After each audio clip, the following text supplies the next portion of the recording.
Greetings from the past, my fellow time travelers, and welcome back to another episode of The Ladder. My name is Ty, and let's see what Ash wants to tell us. I'm aware your parents have some kind of history with Hana Wright, and somehow you're friends with her. I know what he wants to tell us. To stay away from everybody. But you should stay away from these people for now, especially the husband. Told you. Who? Luke? His expression deepens into a scowl at the mention of the name, but whatever opinion he has, he doesn't immediately voice. Still, something about it has greatly displeased him, evident in the stiff note his tone assumes. Yeah, he's bad news. It's my turn to frown this time. What does he mean by that? Oh god, just started this recording session and already I need to make a decision. Why? What does he have to do with this? Care to explain your reasons? Care to explain your reasons? Care to explain your reasons? Hey! I have not meant for it to sound as harsh as it does, but anger and frustration have never been a good match in me, particularly in nights like this. It's not surprising when Ashton jerks back as if I've struck him. For a fleeting moment, something akin to hurt darts across his features, his eyes narrowing on and hands closing in tightly into a fist at his sides. Then, swiftly, he glances away and shifts his focus on the line of trees nearby, like an answer can be gleaned from the dark expanse. I'm really sorry, Becca. What is it for? For the party? The vague answers he continues to give? Does it include all those times before this? The year's worth of it? I don't doubt its sincerity. However, at the moment, the forgiveness he's asking isn't something I'm all too willing to hand, furious as I am. It's frankly a wonder how I can keep myself from raising my voice at him. We'll talk about this tomorrow. And you better have a proper answer for me by then. Oh. There's a brief hesitation before I step away. A short moment of wanting to say more, of waiting if he has anything to add. He's only silent, eyes still trained at a distance. It is the last glimpse I see of him before I climb inside his car. If the door slams closed with the same force as the anger I'm holding, it sounds merely vanishing into the air unnoticed. Okay, and what is new in our journal? Where are we in the timeline? There. Rebecca found Ashton waiting for her upon exiting the mansion. Irked because he was nowhere to be found during the entire party, she demanded to know what was going on. When he couldn't give her an answer, Rebecca warned that they'd still talk about it some other time. That's a good... Oh, that's the car. I want to say it's good that she wants to talk about it later. He follows soon after, and shortly we are on our way back to the city. Yet, even with city's bright lights welcoming us, the dense, somber air from the mansion still lingers. The moon is almost at its highest by the time we reach Salem Well. Even after our respective heads have cooled off, the atmosphere within the car remains rife with unspoken tension. This isn't a problem so easily fixed with a few handshakes. Quite frankly, I don't know what will. Ashton himself has no idea what to do when he alights and dawdles awkwardly in the middle of the car park, unsure. It almost seems like he's having an internal debate, whether he should say goodbye or mutter another apology. I could have driven him away, purely out of spite, the second I've gotten off. Still, old habits die hard. It's late, and Ashton's flat is on the other side of the city. Irritation might still rear its end every time I look at him right now, but I'm not too cruel to put him up on another long drive. Especially when he still appears as if he hasn't gotten any rest. You can borrow the couch. No. I throw the keys to my flat his way before a protest forms on his lips. Although he catches it with ease, he eyes it with a wary expression and shoots a puzzled glance my way. You haven't been forgiven. We're still going to have that talk, believe me. But I'm not about to send you out on another drive looking like that. No. It's late. Go get some rest. We're setting aside a lot of loose ends like this, but he appears to have accepted that reason, at least in the meantime. He does give me another questioning glance when I shove past him, pulling my mobile in the process. Where are you going? I thought... You go ahead upstairs. I need to contact Professor Andrew. Andrew? Why would you? Oh, no. Please. No. Is this that thing Isabella said this morning? Again? I already gave her my word, Becca. I'll look into this BRC crap. No need to drag the old guy into it. Of course, he's still skeptical. It makes one wonder if he's even seeing anything at all. Figures his curse would stay away from the scuffer. But this is another loose end tonight that I can't just leave alone, Ashton's beliefs notwithstanding. It just so happens that it's one I can delve into using means other than taking a look at the mansion itself. Ashton, do you really think I still give a shite after that stunt you pulled tonight? No? But this is... I've spent so many years with him to know this is about to turn into another argument. Before I can finish it, I cut him off with a firm raise of my hand. Look, I don't care. There are weird things happening around here. And yes, it's Isabella's brand of weird. Ghostly voices, strange sounds, and a bloody woman sitting at the back of my car. You don't have to believe me. And I no longer have the patience to convince you, so just leave me be, Ashton. He doesn't push it, growing quiet instead. Although, I know he has a whole case of it prepared inside his head. But there's a reluctant shift in his movement when he steps away from our conversation. Short of climbing the stairs, he stops, turns to face me with an expression almost too conflicted. Are you really sure? What? That there was something? That you've been, seeing things? Yes, I'm very, very certain. Now go, and you better not break anything in there. The last time I let you stay over, it was that statuette Belle gave me. You haven't even replaced that one. The last of my reprimand goes both unheard and unanswered as he disappears behind the stairs. If things aren't as strained, he might have a quip or two about that, followed by a light banter. Instead, for a long moment, I'm left staring after him. There is something in the way he asks it that nags. Coupled with the expression, the whole exchange just feels unsettling. Whoa. One that doesn't fade even as I gather my thoughts and shift my focus on another, even as I dial Professor Andrews' number. And that is when it clicks. During the long wait for the professor, one stray thought emerges from the unease. Ashton has not intended for his question to be a jibe. It's concern. For what, though? For my well-being? The letter's curse? The woman I mentioned? The answers for those will have to wait, however.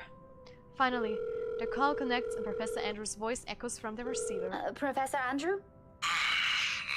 Rebecca? It's late. What can I do for you? I know, I'm sorry, but this is a bit urgent. After all, this is a more pressing matter. Our lives might be at stake and we are still in the dark. Actually, I was wondering if I could ask you to do me a favor. Uh-huh. Wait, what? Professor Andrew Clark has agreed to meet with me 2 days later, in front of Luxburn's public library. He has other commitments, but being a long-time family friend has its perks. I have my parents' connections to thank for that. Of course, I'm not the sort of impose on him often, but the situation is... well, it's not entirely bad, although it does require calling in a few favors from friends like him. Without his signature, I won't be able to gain access to the library's restricted section. If I want to get more in-depth information on the Ermengarde mansion, that is. Not simply what they choose to show to the general public. As much as I hate to admit it, there is always something people can censor, and whatever it is, I won't ever find it in the general section. It has to be what they are keeping here, beyond the public eye. The thought of that alone makes me antsy. Thankfully, I don't have to brood over it. The wait for the professor doesn't last long. He never did enjoy making people wait. Likewise, he dislikes people who are tardy. He arrives 5 minutes after I do, greeting me with that kind of smile and casual wave of his hand. I haven't seen him in so long, but it appears he hasn't changed much. His familiar presence alone is enough for a fond smile to spread across my face. Professor Andrew.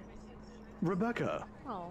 didn't I say long ago you can drop the professor? Oh. You know I can't possibly do that, even if I can. It feels disrespectful to call you by your name alone. Both you and Ashton never listen to this old man. Kids these days. No. All right. But just for today, since you're doing me a huge favor, Andrew. I guess you simply can't have it all, even at this old age. But pleasantries aren't what we're here for, yes? You mentioned you needed a permit. Yes, sir, if that's okay with you. More than fine. Anything in pursuit of knowledge, as they say. He hands me the permit without further prompting. And just like he promised, he's also written a recommendation after his signature. This is more than enough to get me those files. I mutter a small thanks before slipping it into my pocket. Although, when I look back up, his brows are furrowed, the very face of curiosity. Not surprising, considering how vague I've been during our little talk over the phone. Right then and there, I've decided to tell him if he ever asks.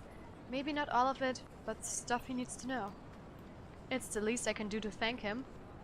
As expected, true to his inquisitive nature, he asks. If you don't mind, though, I know you've always been an eager learner, but may I know what in the restricted section that piqued your curiosity? It's the God mansion, sir.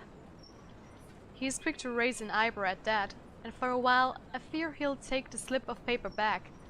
Is there something in what I said? The ones they have out in the general isn't enough? I'm, hoping for a more in-depth read, sir. More about the history and the people who once lived there. The general section doesn't have anything much on that. Oh, I see. Well, you certainly aren't the first one to be enamored with that place. It doesn't shock me. The architecture is admirable, and the urban legends are something to talk about. Why, just this past week, I've got a few asking me about that. Imagine that.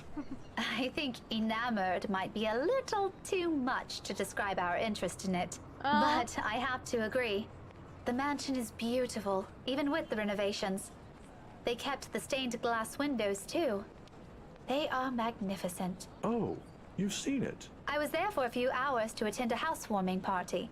The invitation was for my parents, but they couldn't make it. My mum used to work as a private tutor for the Evans. Hannah Wright? Ah, I know of her. Her husband, too. Who doesn't? Okay. Luxborn's most popular couple. Please don't get mad at Hannah. She's precious. Something falls behind his eyes.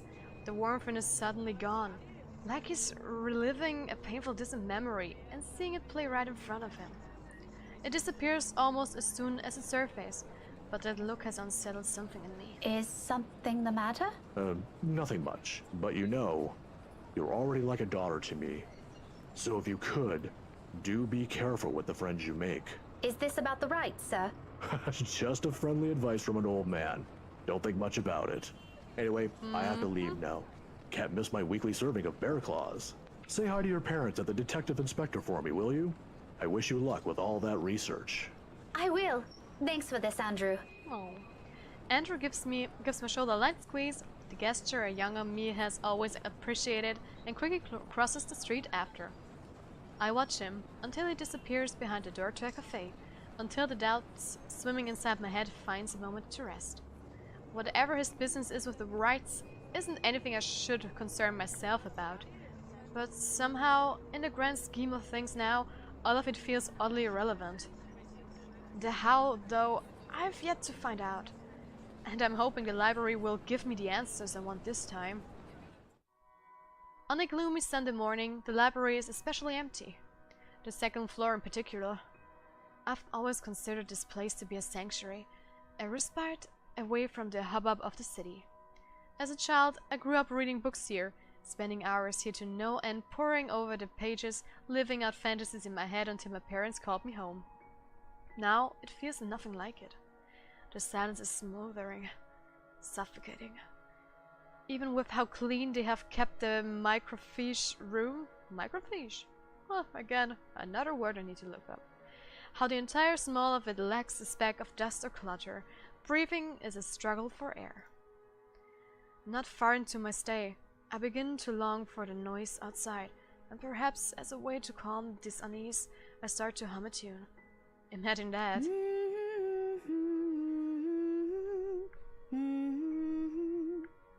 Why? Why of all things it has to be this silly nursery rhyme? I've not an inkling. It it does its job, however, it fills the lull with something far less awkward, far less deafening, and that is enough for a distraction. I have business here. No time for silly daydreams, only important work to attend to. Even if there's a possibility of it being fruitless by some means, it feels like I have to do it. If not for me, then for the people who has been affected by this. What do we call this? A haunting? A Halloween prank gone wrong? A curse? If Isabella were here, what would she say? Would she panic? Would she be angry I only listen to her now? It all stems from that one moment in the movie house, doesn't it? We could have avoided this had we only taken her warning to heart. One stupid mistake is all it took to send our normal lives on a downward spiral. Frankly, I'm no longer sure if I'm angry at myself for it, or at the universe for throwing us into this mess. But we can only make do of what little we have, and that's exactly what I'm doing. Going here might not be the right decision, but it's a start. A good start. Right.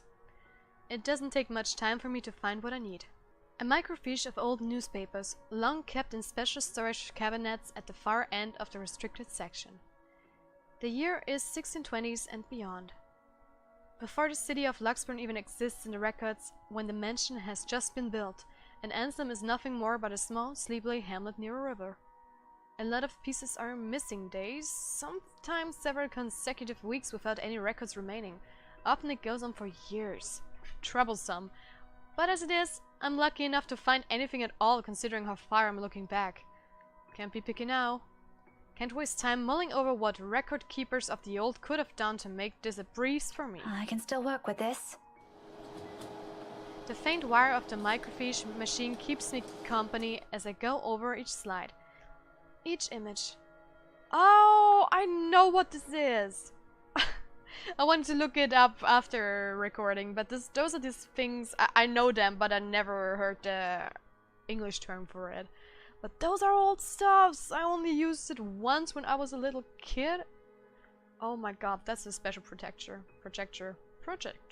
Not protector, what the hell.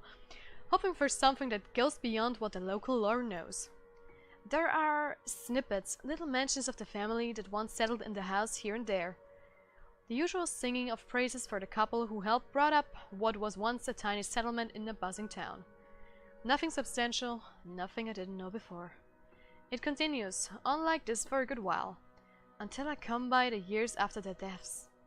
The people of Ansem might have loved Lord William and Lady Elizabeth Ermengarde, mourned their passing, and held them in high esteem in the years after. But it was their daughter that was remembered fondly by the townspeople. If her parents built this town, Lady Charlotte was the one who made it prosper. Remarkable, considering it was a period of recovery from a bout of plague that killed half the town's population, including her parents. Whoa. Wait, what? What's surprising, though? Apparently, her time also marked more than superficial changes to the place. That looks wrong. Free at last, her hire puts a stop to local slave trade. Oh.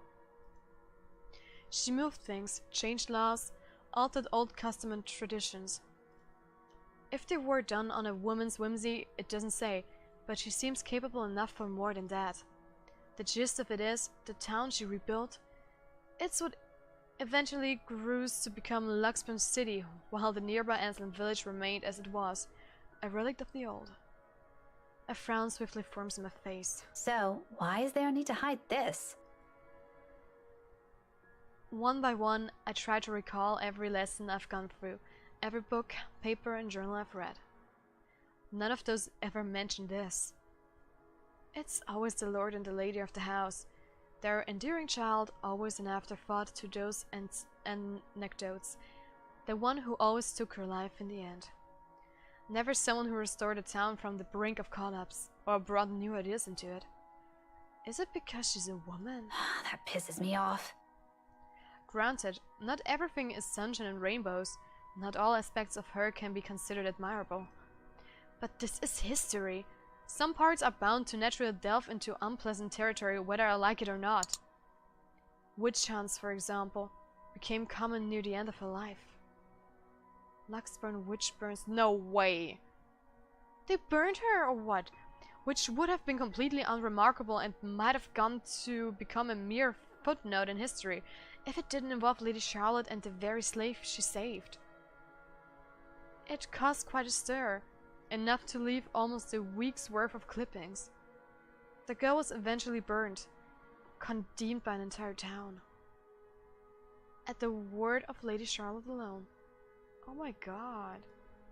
But this doesn't really have anything to do with the curse, does it? That's exactly the same woman you've been seeing all the time, so don't tell me that. Unless that woman following us and the slave are the same person, they are, for sure. A tale of revenge? How cliché. However, with the lack of accurate photographs, it's impossible to tell. Maybe if I squint, the illustration would start resembling her. But in my field, it doesn't work that way. It shouldn't work that way. I'll be the laughingstock of the community. This isn't going anywhere. You're right. But where it goes, we're going to figure out in the next episode. Guys, thank you so much for watching. Leave a like, subscribe to my channel. If you already subscribed, click on the notification bell down below so you get notified when I upload my videos. Share us on all your social media, and guys, we'll see you in the future or back in the ladder. High five!